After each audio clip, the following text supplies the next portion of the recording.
ठीक है, फिर से स्वागत है और यह लेक्चर संख्या 32 है और हम डबल पूर्णांकों पर चर्चा कंटिन्यू रखेंगे और विशेष रूप से आज हम एक बहुत ही महत्वपूर्ण टॉपिक पर चर्चा करेंगे जो द्विसमाकलकों में चर परिवर्तन है। तो पिछले लेक्चर में हमने ध्रुवीय रूपों में डबल इंटीग्रल देखे हैं और विचार यह था कि इस इंटीग्रल क्षेत्र के छोटे भागों में इंटीग्रल के डोमेन को फिर से तोड़ने के लिए था। इस डेल्टा में जो हमने यहाँ क्षेत्र के इस छोटे भाग के लिए निर्दिष्ट किया है और जो r टाइम्स डेल्टा r और डेल्टा थीटा होने जा रहा था, डेल्टा थीटा यहाँ कोण था और r इससे वृत्ताकार करने के लिए त्रिज्या था चाप। और उस मामले में संपूर्ण विचार यह था कि अगर हम यहाँ कार्टीशियन कोऑर्डिनेट में इंटीग्रल है तो हम पोलर कोऑर्डिनेट में कन्वर्ट कर सकते हैं, बस इस x और y को r cos थीटा और r sin थीटा में सब्स्टिट्यूटिंग करने से और यह dx dy r dr d theta बन जाएगा। तो यहाँ भी हमने अंततः x y से सब्स्टिट्यूशन किया है। r थीटा कोऑर्डिनेट इस संबंध के द्वारा है कि x r cos थीटा था और y sin थीटा था। तो यह बहुत अच्छा सब्स्टिट्यूशन था, लेकिन सीधे बुनियादी मूल परिभाषा की मदद से हमने देखा है कि यह कैसे r तस्वीर के लिए आ रहा है और इसलिए यह सिर्फ चर के सब्स्टिट्यूशन यहाँ x और y r cos थीटा और r sin थीटा करने के लिए नहीं है, बल्कि यह कारक r भी है वहाँ उपस्थित था और फिर हमारे पास dr d थीटा और इस r के अनुरूप हमें अब r और थीटा की लिमिट का भी सब्स्टिट्यूट करना होगा। इसलिए अब हम एक अधिक जनरल केस के लिए जाएंगे और यह एक विशेष स्थिति होगी जब हम कार्टीशियन से पोलर कोऑर्डिनेट में जाते हैं, लेकिन जनरली यदि हम किसी अन्य प्रकार के चरों में परिवर्तन करते हैं तो क्या होगा, इस कारक के साथ कैसे निपटें और हम अब आज के लेक्चर में देखेंगे। तो बस याद करने के लिए, अगर हमारे पास एक single integral f x dx है और x की लिमिट a से b तक हैं और हम अब एक नए वेरिएबल के लिए सब्स्टिट्यूट करना चाहते हैं, तो x यहाँ इस संबंध द्वारा t कहने के लिए x gt के बराबर है। तो हम क्या करते हैं, हम तुरंत प्राप्त करते हैं कि यहाँ से हमारा dx क्या होगा, तो dx g प्राइम t और dt होगा इस रूप में और फिर हम इस x g के रूप में सब्स्टिट्यूट करते हैं और dx g prime t dt होगा और फिर उसी के अनुरूप लिमिट वहाँ दिखाई देगी। तो विचार यह था कि अब हमारे पास t के अनुरूप लिमिट है और इस x को सब्स्टिट्यूट इस gt के नए फंक्शन और dx के लिए किया गया था। हमें यहाँ g प्राइम t dt मिल गया है, इसलिए यह फिर से याद करने के लिए है कि अब हमें यहाँ कुछ और मिला है जो एक एकल इंटीग्रल के मामले में है जो g प्राइम है, इस g का डेरिवेटिव और फिर dt और इन अनुरूप लिमिट के व्युत्पन्न की गणना केवल इस सब्स्टिट्यूशन से की जाएगी। इसलिए यह ए देखते हुए g बन रहा है और यह भी कुछ नहीं बल्कि g है d का। तो इस तरह से हमने इन नई लिमिट की गणना भी की है और हमने वेरिएबल सब्स्टिट्यूट किया है और इसके बजाय dx dt आ गया है, लेकिन एक और टर्म्स के अंदर जो इस g के डेरिवेटिव के संदर्भ में था। तो एक समान प्रकार का डेरिवेटिव हमें तब भी मिलेगा जब हमारे पास दो वेरिएबल या डबल इंटीग्रल में होगा। तो अगर हमारे पास यहाँ एक डबल इंटीग्रल है, अगर x y dx dy, अब यदि हम कुछ चेंज ऑफ वेरिएबल करना चाहते हैं तो मान लें कि x को इन फाई u v और y द्वारा दिया गया है और y कुछ अन्य फंक्शन u v द्वारा दिया गया है, तो हमारे नए वेरिएबल u और v है जो एक x और y थे। तो हम इस संबंध के साथ वेरिएबल x y को u v में बदलना चाहते हैं। x phi u v के बराबर है और y psi u v के बराबर है। तो ऐसा होने पर हमारे पास यह नए रीजन पर इंटीग्रल है मेरा मतलब एक ही रीजन पर नए वेरिएबल u और v के लिए, ताकि हमने यहाँ जो विभिन्न नोटेशन का इस्तेमाल किया है प्राइम है, और उसके बाद हम सीधे यहाँ x इस phi के लिए सब्स्टिट्यूट करेंगे और y के लिए हम इस psi को सब्स्टिट्यूट करेंगे इसके फंक्शन के रूप में u v। स्वाभाविक रूप से हमें dx dy के लिए du dv प्राप्त होगा, लेकिन इस दूसरे कारक के साथ जिस पर हमने पहले भी चर्चा की है। तो एक वेरिएबल या उस पोलर कोऑर्डिनेट के मामले में आपको यह सिर्फ r d थीटा के रूप में मिल रहा है। तो यहाँ कुछ कारक है यह j, और हमने इसके एब्सोल्यूट वैल्यू को भी लिया है। हम इसके प्रूफ के माध्यम से नहीं जा रहे हैं क्योंकि यह एक टॉपिक से थोड़ा जुड़ा है। तो अब ये j यहाँ पर क्या है, तो इस तरह यह j फिर से एक तरह का डेरिवेटिव है जिसे हम जैकोबियन कहते हैं। तो जैकोबियन यहाँ x y with respect to इस u और v के संबंध में है, जिसकी गणना इस डिटर्मिनेंट के रूप में की जाती है। तो इस x का partial derivative with respect to u, पहला टर्म यहाँ x with respect to u का पार्शियल डेरिवेटिव, अब y with respect to u और यह partial derivative y with respect to v, और वह यह j शब्द है। यहाँ हम इसे कंप्यूट करेंगे एक और एब्सोल्यूट वैल्यू इस du dv के साथ इंटीग्रल के लिए जाएगा। तो यहाँ महत्वपूर्ण पॉइंट है। और फिर इस r प्राइम की ये सीमाएं एक ही क्षेत्र के अलावा कुछ नहीं है, लेकिन अब हम u और v को कंप्यूट करेंगे। तो अब नए वेरिएबल के अनुसार सीमा u और v है। तो अब हम इसके साथ कंप्यूट कर सकते हैं, या हम यहाँ वेरिएबल एक्स वाई को कुछ उपयुक्त के लिए सब्स्टिट्यूट कर सकते हैं, क्योंकि फिर से इंटीग्रैंड पर निर्भर करते हैं, या क्षेत्र R हमारे पास कुछ अन्य उपयुक्त सब्स्टिट्यूशन हो सकता है जो इंटीग्रल मूल्यांकन को आसान बनाता है।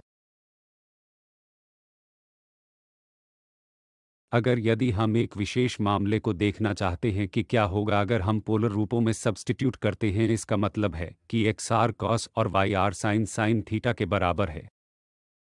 तो इस मामले में x r cos theta y r sin theta के बराबर है। अगर हम इस जैकोबियन को कंप्यूट करते हैं तो डेल r से अधिक डेल x, तो डेल r से अधिक का डेल r cos थीटा होगा।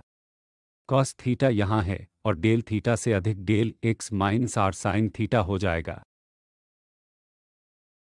यहाँ डेल r से अधिक डेल्टा y है, तो यह sin थीटा बन जाएगा, और फिर y हमारा del theta r cos theta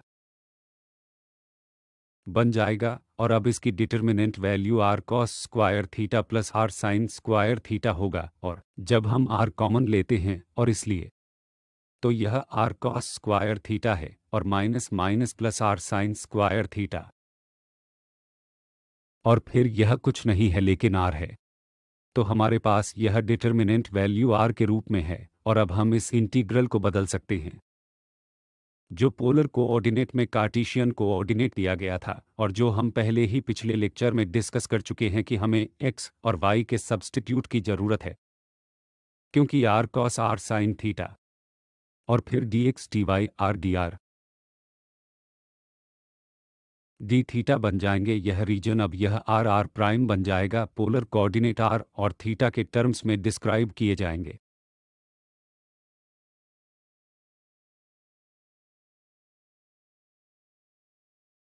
तो इसके साथ अब हम उदाहरण के माध्यम से जा सकते हैं, जिसे अब हम पहला इस्तेमाल करेंगे एक स्फीयर की त्रिज्या a के एक ऑक्टेंट की वॉल्यूम जानने के लिए। तो अगला बहुत आसान उदाहरण जहां हम यहां स्फीयर का इस्तेमाल कर रहे हैं, तो हम स्फीयर की इक्वेशन जानते हैं। तो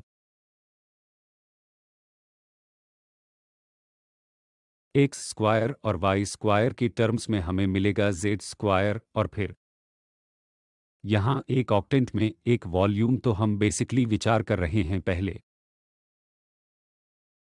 ऑक्टेंट। यहाँ तो यह लिमिट है, हम आसानी से इसके लिए अब कंप्यूट कर सकते हैं, और यहाँ स्फीयर द्वारा हमारा सरफेस दिया गया था, इसलिए हमारे पास इस वॉल्यूम के टर्म्स में इंटीग्रल है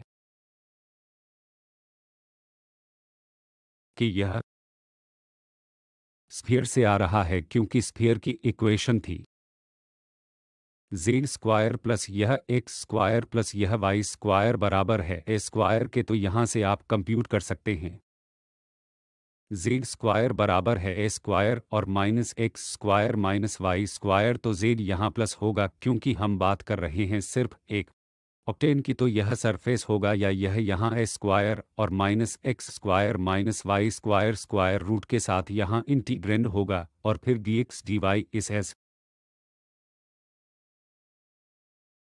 रीजन के ऊपर, ताकि त्रिज्या सर्कुलर डिस्क हैं तो यह सर्कुलर डिस्क एक्स स्क्वायर के पहले क्वाड्रेंट में है एक्स स्क्वायर के प्लस वाई स्क्वायर एक स्क्वायर से कम या बराबर, ताकि पहले क्वाड्रेंट में सर्कुलर डिस्क और जहां हमारे पास यह डोमेन है इंटीग्रल के लिए। और अब अगर हम बदलते हैं क्योंकि इस कार्टेशियन कोऑर्डिनेट पर यह इवैल्यूएशन बिल्कुल मुश्किल होगा क्योंकि इंटीग्रेंड पहले ही इतने मुश्किल है और फिर लिमिट दोबारा यह स्क्वायर रूट अपीयर होगा सर्कुलर डिस्क की वजह से और ओवरऑल कंप्यूटेशन मुश्किल होगा। लेकिन अगर हम इस x equal to r cos theta और y equal to r sine theta से पोलर कोऑर्डिनेट में बदलते हैं, उस केस में हम पहले ही देख चुके हैं कि यह जैकोबियन एक के रूप में आ रहा है, तो यह अतिरिक्त गुणन जो डी आर डी थीटा के साथ आता है और फिर हमारे पास सिंपल आइडिया है कि हम इसे यहाँ स्क्वायर रूट से बदलेंगे स्क्वायर और माइनस यह x square plus y square terms r square बन जाएगा और फिर हम इस आर और डी आर डी थीटा के साथ यह जैकोबियन टर्म्स यहाँ है, तो हमारे पास इंटीग्रल अब आर थीटा रूप में परिवर्तित हो गया है और यह अतिरिक्त गुणन आर आ गया है और फिर हमारे पास d r d theta terms है। अब मूल्यांकन बहुत सरल है क्योंकि यह आर यहाँ बैठा है, जिसे यदि हम किसी नए वेरिएबल टी के लिए एक स्क्वायर माइनस आर स्क्वायर को सब्स्टिट्यूट करते हैं तो हमें सटीक आर डी आर मिलेगा, जिसे हम कन्वर्ट कर सकते हैं या हम आसानी से आंतरिक एक का मूल्यांकन कर सकते हैं। तो पहले इस आर के ये सीमा, यहाँ सीमा क्या होगी, हमारे पास सर्कुलर डिस्क है पहले क्वाड्रेंट में, तो मतलब थीटा 0 से वाई पाई बटा 2 से जाएगा, तो हमारे पास यह सर्कुलर डिस्क है पहले क्वाड्रेंट में, तो थीटा 0 से इस पाई बटा 2 तक जाएगा और आर 0 से जाएगा आर तक, जो सर्कुलर डिस्क की त्रिज्या के बराबर है। तो अब तो हम अब आसानी से 2 के साथ इंटीग्रेट कर सकते हैं। अब थीटा यहाँ है तो एक में विद रिस्पेक्ट टू आर एक सिंगल इंटीग्रल है और यह हमें यहाँ एक स्क्वायर माइनस आर स्क्वायर और पावर 3 बटा 2 और फिर 3 बटा 2 से विभाजित होगा, तो हम गुणा कर सकते हैं ये 2 बटा 3 से डिनोमिनेटर है, तो हमारे पास पाई बटा 2 अंततः बाहरी इंटीग्रल बनाता है क्योंकि इंटीग्रल में कोई थीटा नहीं है और इसलिए बाहरी इंटीग्रल से पाई बटा 2 मिल जाएगा, इंटीग्रल से माइनस हाफ फैक्टर आएगा और फिर इंटीग्रल 2 बटा 3 और एक square minus r square power होगा 3 बटा 2, तो यह सिर्फ एक square minus r square power 3 बटा 2.5 प्लस 1 और फिर हम 3 बटा 2, यह 3 बटा 2 हम ले चुके हैं 2 बटा 3 और एक square minus r square power यह 3 बटा 2 आर से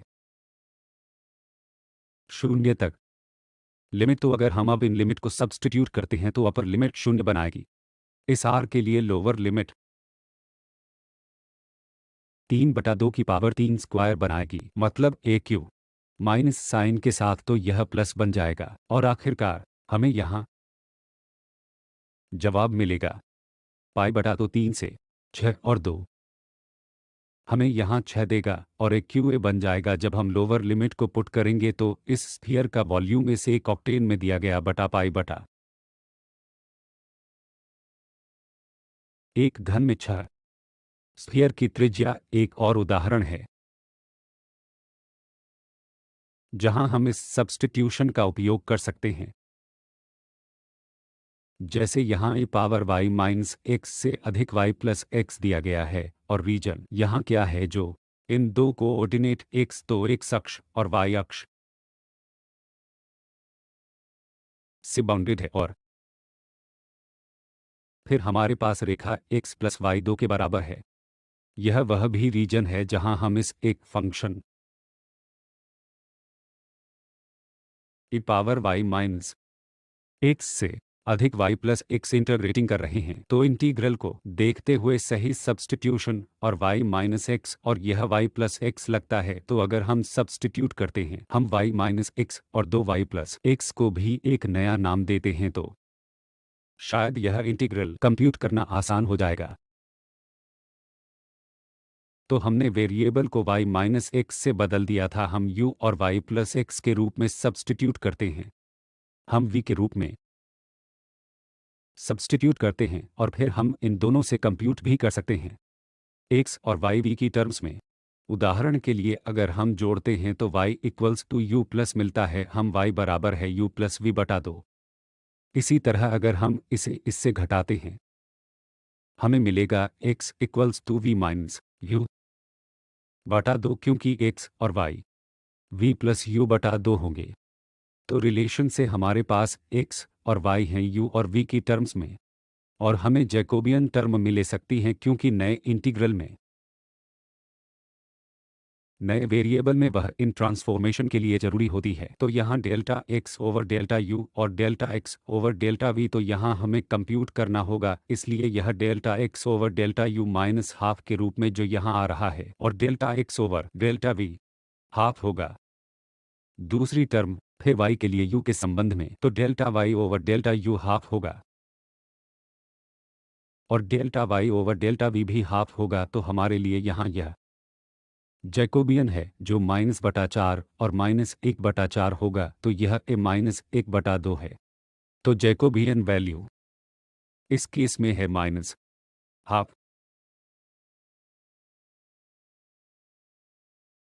तो अब यह चेंज ऑफ वेरिएबल, अब हमें डोमेन देखना होगा। नया डोमेन यहाँ नए वेरिएबल u और v के कॉरेस्पॉन्डिंग है। तो u और v प्लेन के लिए डोमेन होंगे क्योंकि रेखा x 0 के बराबर है।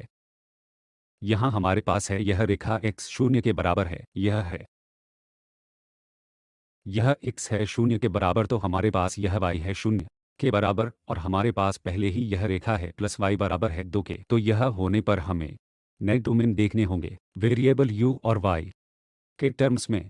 तो यह रेखा x बराबर है 0 के, तो यहाँ क्या दिखाता है, 0 के बराबर x दिखाता है। v बराबर है u के, तो यह दिखाता है v बराबर है u के। तो हमें मिलता है एक रिलेशन v और u में जो हमें देगा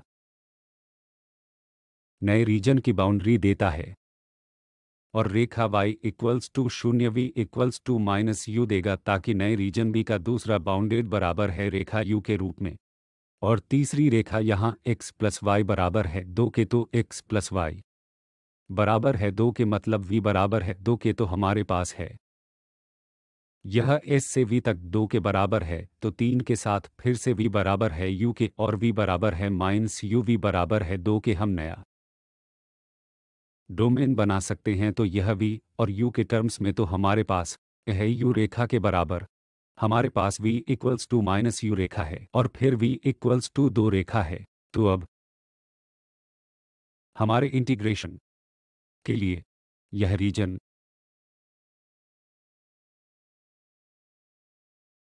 नया है, ठीक है। तो अब हम इस नए रीजन u और y के आधार पर नए लिमिट को इवेल्यूएट कर सकते हैं।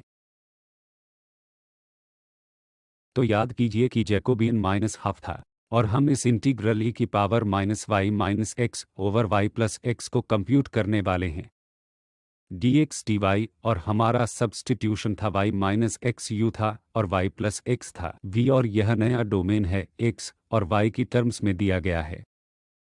तो यह इंटीग्रल होने पर हम एक्सपोनेंशियल पावर को सब्स्टिट्यूट कर सकते हैं। यह था u और यह तय v, तो हम u ओवर पावर v करते हैं, और जैकोबियन के कारण यह हाफ, फिर से यह था माइनस हाफ, लेकिन इंटीग्रल में हमेशा हम एब्सोल्यूट वैल्यू लेंगे। तो यह यहाँ हाफ के रूप में आ रहा है, और फिर du dv, जिसे हम इस नए डोमेन टी यू और वी के टर्म्स में के ऊपर इंटीग्रेट करना चाहते हैं तो हमें अब यू और वी के लिए लिमिट पुट करनी होगी। तो अगर आप पहले यहाँ यू के लिए लिमिट पुट करते हो, यू की लिमिट हमेशा इस रेखा से दूसरे तक, इस रेखा से दूसरे तक, तो आपके लिए हम इस रेखा पर डोमेन एंटर कर रहे हैं और उस रेखा पर एग्जिट कर रहे हैं। इसका मतलब है यहाँ से v बराबर है माइनस यू के, और माफ़ कीजिए u बराबर है माइनस वी यहाँ से और u बराबर है v के वहाँ से। तो हमारे पास u बराबर है माइनस वी और हमारे पास u है बराबर v के। और अब इस v से मूव करने वाली रेखाएं बराबर हैं 0 के। इस v तक बराबर है 2 रेखा, तो v बराबर है 0, 2 v बराबर है वो। इस नए डोमेन के लिए सिंपल लिमिट पर, और अब हम आसानी से इंटीग्रेट कर सकते हैं यह e power u over v with respect to u, तो यह देगा ई पावर u वटा v और एक v जो बैठा है न्यूमरेटर में, तो v और फिर यह e power u over v। जब हम अपर लिमिट v पुट करते हैं तो यह हमें देगा ई पावर 1, तो इसका मतलब है ई माइनस लोअर लिमिट। तो फिर से इसके क्लियर करने के लिए हमारे पास यहाँ यह इंटीग्रल ई पावर u ओवर v है और हम पुट कर रहे हैं माइनस v में u के लिए। तो जब हम अपर लिमिट को यहाँ पुट करते हैं v यहाँ ही बन जाएगा जो यहाँ लिखा गया है, और जब हम माइनस v पुट करते हैं यह हमें ई टर्म्स के ऊपर 1 देगा। और अब यह कांस्टेंट है तो यहाँ विद रिस्पेक्ट टू v यह हमें v स्क्वायर बटा 2 मिलेगा। तो और यह आज है 4 बटा 2 की अपर लिमिट, जिसका मतलब है 2, और यह कैंसिल कर देगा इन दो में से। तो फाइनली यह इंटीग्रल कुछ नहीं है, बस ई माइनस हाफ है।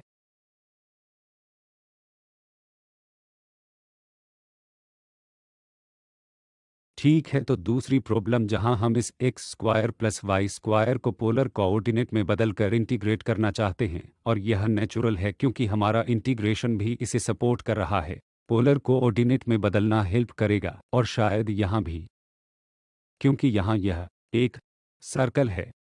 तो इस इंटीग्रेशन का यह रीजन दिया गया इंटीग्रल y बराबर x रेखा है। तो यहाँ हमारे पास है y इक्वल्स टू x रेखा और y बराबर है स्क्वायर रूट माइनस है x स्क्वायर। अपर बाउंडेड यहाँ y equals to square root के लिए है 2x माइनस एक्स स्क्वायर, और फिर x के लिए x बराबर है 0 के और x बराबर है 1। तो यह इन कॉस से एंक्लोज किया गया रीजन इस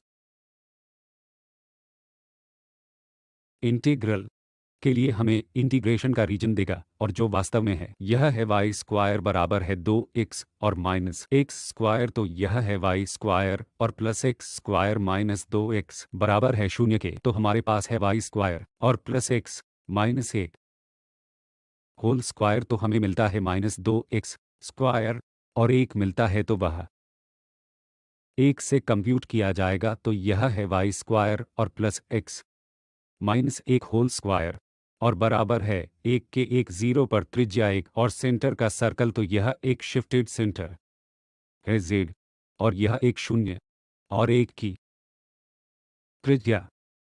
तो अब हम यह ड्रॉ कर सकते हैं। तो यह सर्कल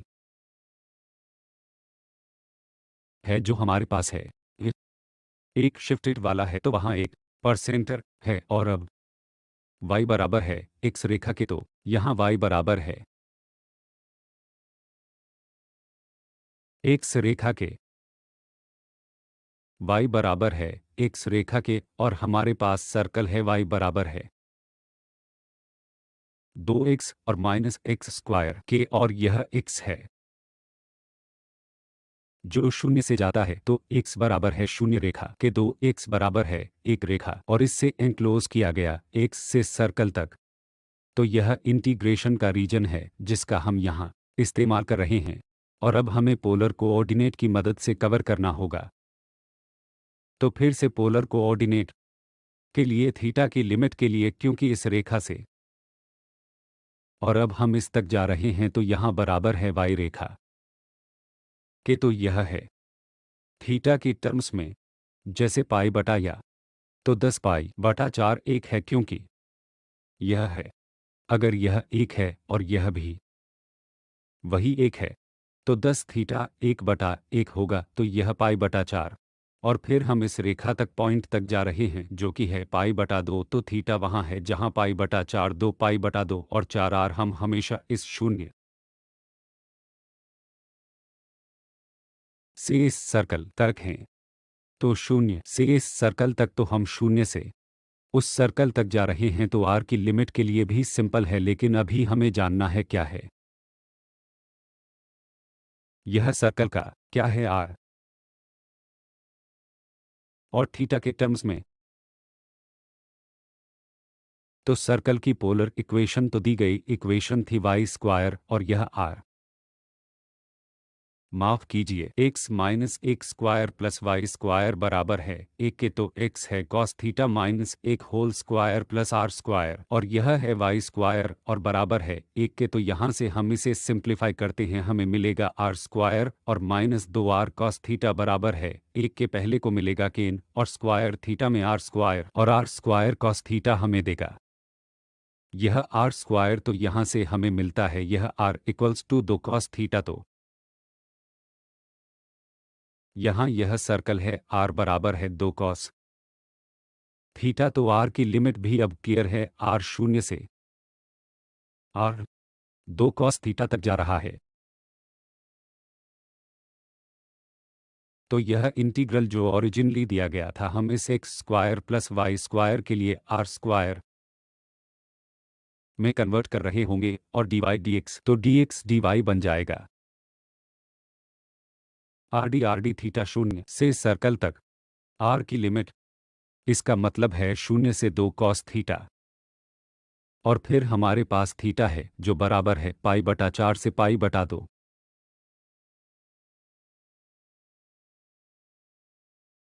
तो जो अब हम इसे आसानी से कंप्यूट कर सकते हैं 2 से आर से लेकर कॉस थीटा तक और पाई बटा 4 से पाई बटा 2 तक थीटा। तो इस आर क्यूब का मतलब है आर 4 बटा 4 और 2 कॉस थीटा से लिमिट, तो अपर लिमिट माइनस यह लिमिट को लोअर करता है, तो फिर अपर लिमिट बन जाएगा ये वहाँ है 4, तो यह होगा 16 और फिर 4 तो मिलेगा 4 कॉस 4 थीटा डी थीटा, और डी थीटा की लिमिट पाई बटा 4 से पाई बटा वो। हमें इस पावर को सिंप्लीफाई करना होगा, तो हमने लिखा है 2 cos square theta whole square, और 2 कॉस स्क्वायर थीटा हम कन्वर्ट कर सकते हैं इस 2 थीटा फॉर्म में। तो इस रिलेशन से यह 2 कॉस स्क्वायर थीटा होगा 1 प्लस 2 कॉस स्क्वायर थीटा, कि कॉस 2 थीटा कुछ नहीं है लेकिन 2 कॉस स्क्वायर थीटा माइनस 1 है। तो इस रिलेशन के साथ हमने 2 थीटा एंगल में कन्वर्ट किया है, और फिर यह दोबारा होगा, हमें अब करना होगा आगे और सिंप्लीफाई करते हैं। तो अब गुणनफल के 2 गुने में 1 प्लस यह cos square 2 theta whole square, तो 2 गुना कॉस 2 थीटा। तो फिर से यह स्क्वायर टर्म आ गई है, लेकिन दोबारा हम इसे डबल एंगल में कन्वर्ट कर सकते हैं। तो यह होगा यह कॉस स्क्वायर 2 थीटा हाफ होगा और 1 प्लस कॉस 4 थीटा। अब और अब हमारे पास सब कुछ है जिसे हम इंटीग्रेट कर सकते हैं, तो 1 और यह 3 बटा 2, तो यह कांस्टेंट टर्म होगी। फिर हमारे पास है कॉस 4 थीटा और फिर हमारे पास यहाँ है कॉस 2 थीटा जो साइन 2 थीटा के रूप में आ रहा होगा, और कॉस तो यहाँ भी साइन 4 थीटा, और फिर हमें वहाँ लिमिट पुट करने की ज़रूरत है। फाइनली हमें इसके ऊपर मिलेगा 1 बटा 8 और 3 बटा माइनस 8 के रूप में सिंप्लीफाई करना। आखिरी उदाहरण जिसे हम इवेल्यूएट करना चाहते हैं, यहाँ x square plus y square के ऊपर यह इंटीग्रल पोलर कोऑर्डिनेट को बदलकर यह square root d x d y, और यह आर रीजन है एक्स वाई प्लेन में सर्कल द्वारा bounded x square plus y square बराबर है 4 के और x square plus y square बराबर 9.5 के। तो हमारे पास 2 सर्कल हैं इन 2 त्रिज्याओं के साथ। तो एक है x square plus y square बराबर है 4 के, तो त्रिज्या 2 के साथ और त्रिज्या 3 के साथ यह, और हम चाहते हैं दिए गए रीजन को यहाँ इवेल्यूएट करना, इस केस में निश्चित ही पोलर कोऑर्डिनेट में बदलाव करना हमारी मदद करेगा इंटीग्रैंड की वजह से, और साथ ही साथ रीजन की वजह से जो इन दो सर्कल से बाउंडेड है, तो पोलर कोऑर्डिनेट में बदलकर लिमिट निकालना और ज़्यादा आसान हो गया है, क्योंकि x को पुट करना बराबर है r cos थीटा, y बराबर है r sin theta, z r हो जाएगा और फिर यह इंटीग्रल 0 से 2 पाई हो जाएगा और होल सर्कल और r के लिए यहाँ लिमिट 2 से 3 होगी, तो r हमेशा डोमेन से, जब r बराबर है डोमेन एंटर करने के, जब बराबर है 2 के और डोमेन को वहां छोड़ना जहां r बराबर है 3 के, तो हमारे पास r के लिए थीटा के लिए लिमिट है और अब हम आसानी से 0 से 2 पाई तक कंप्यूट कर सकते हैं। यहाँ r स्क्वायर तो वो हमें देगा r क्यूब बटा 3 और 2 से 3, यह लिमिट जो हम इसे सिंप्लीफाई कर सकते हैं और हमें इस इंटीग्रल की वैल्यू के तौर पर मिलेगा 38 बटा 3 गुना पाई। तो अब हमने क्या देखा कि डबल इंटीग्रल के इवेल्यूएशन में वेरिएबल में बदलाव एक दूसरा जरूरी पहलू है, और पोलर कोऑर्डिनेट में बदलाव एक खास केस था, लेकिन हमने दूसरे केस भी देखें जहां सब्स्टिट्यूट करके दो अलग वेरिएबल पुट करके इंटीग्रल के डोमेन बनाते हैं आसानी से और इंटीग्रल को भी आसान बनाते हैं। तो ये रेफरेंस हैं जो इस लेक्चर को तैयार करने में इस्तेमाल की गई हैं। Thank you.